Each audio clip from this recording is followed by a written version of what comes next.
सुन रहे हैं संदीप सुमन को।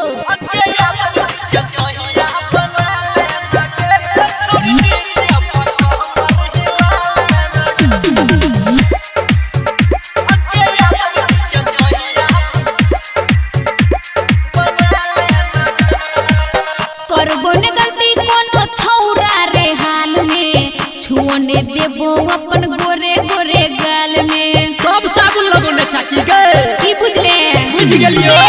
करबो ने गलती कोनो छौरा रे हाल में छुओने देबो अपन गोरे गोरे गाल। छिए मन के रे रानी नई चल तो मन मानी छिए मन के रे रानी नई चल तो मन मानी मन के भोर हटा ले नई।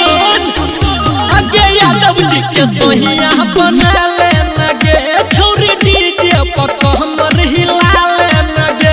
आगे यादव जी के सोहिया बना ले नगे छोरी डीजे पक हमर हिला ले नगे। मुन्ना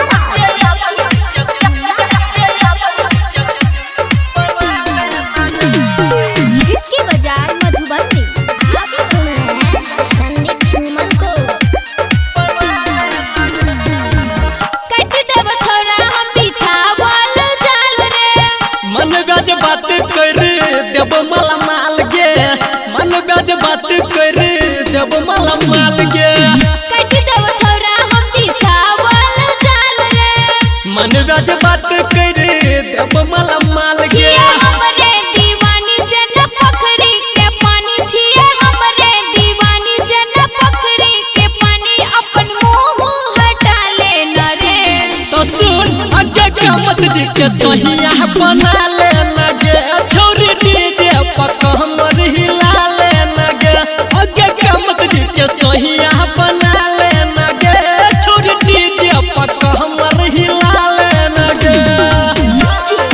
मुन्ना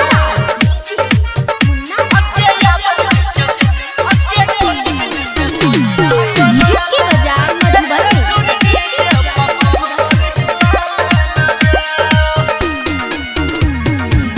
हमरा ल चलतो नै कोनो होशियारी। सच कहै छियो पहिराई देबो सारी। सच कहै छियो तोरा पहिरा देबो सारी। हमरा ल चलतो नै कोनो होशियारी।